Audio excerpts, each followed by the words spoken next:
I'm absolutely freaking out right now. I've ugly cried enough times in the past few days.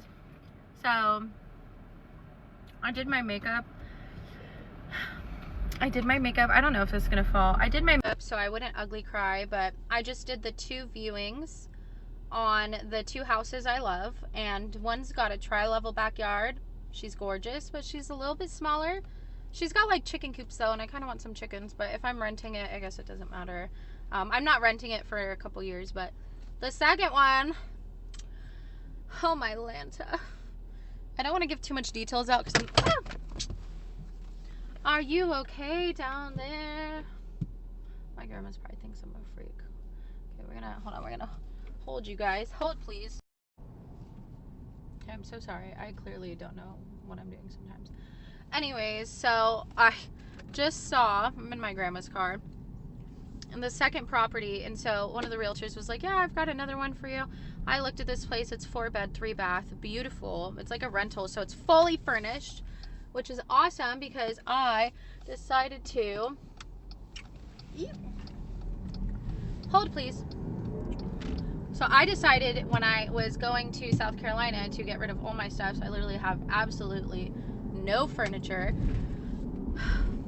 It has a recording sound studio with Led Zeppelin's original like sound table or something, with a lounge and 2 dens in an office. I'm telling you, baby, I grew up so poor. Like I had loving parents, but they struggled, and I think they were just trying to do the best they could with what they had, and I get that because I struggled too.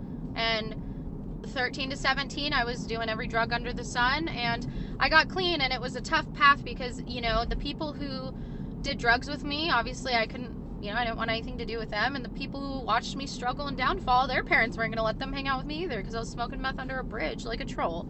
And so it was such a lonely place to be in. So I remember sitting in my, I think her name was like Miss Archie. I was sitting in her like business or whatever class and economy.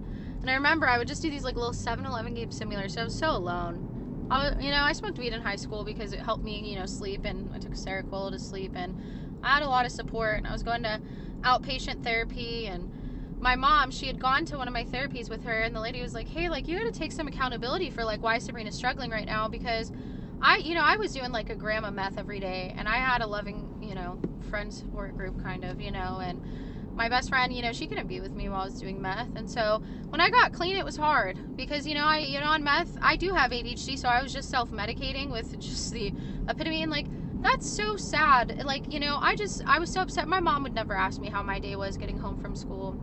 And, I just wanted to come home and feel loved. And I remember like my senior dance like performance, my last one, she didn't show up. My twin did, and I just cried because I felt so alone. Like all these people have like 2 parents showing up for them, or just one who just gives them the world. And I don't want money. I don't want, like, I have everything that I need because I work at it, but I just, like, asked me how my day was, or and so my mom had walked past me at the Orange Circle. I was sitting crisscross applesauce smoking a Camel Crush, and I had been up for 4 days, and I looked like she posted a picture of it just for a little bit of insight, and it was so sad.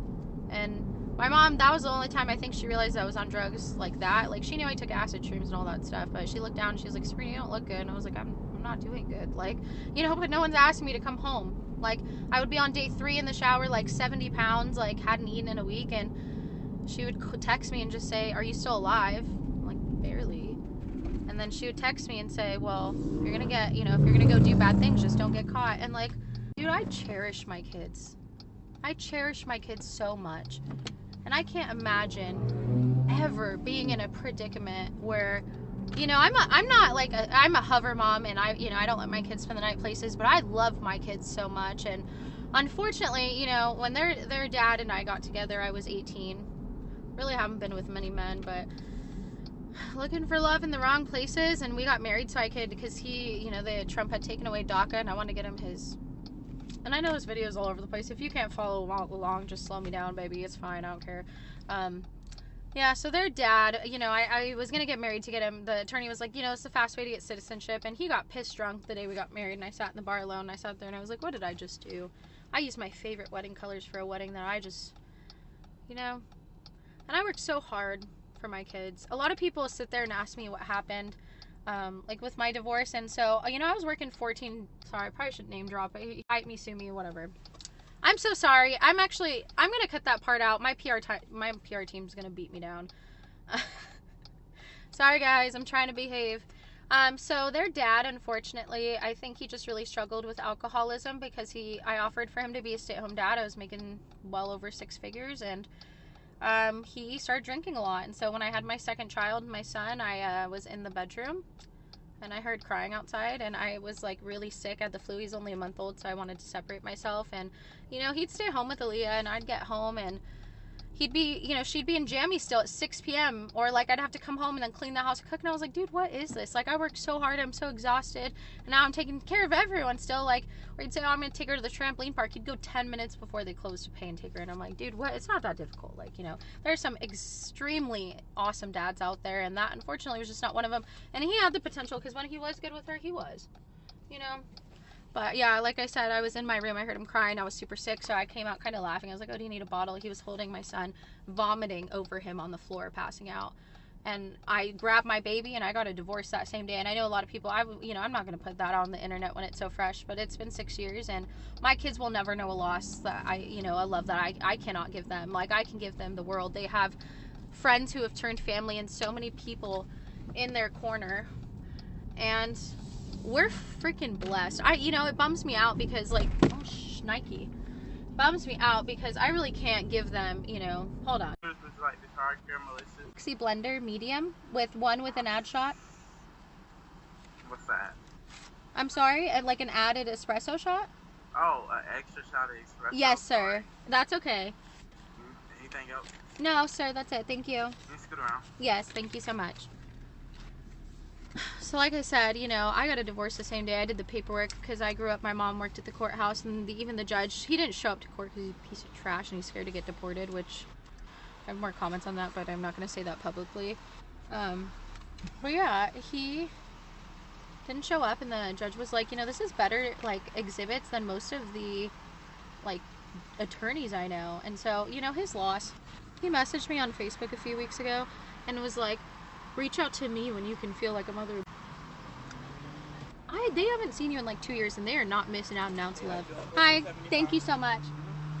So I'm like, you know what? Like, that's crazy. They're not missing nothing. He said, well, you know what?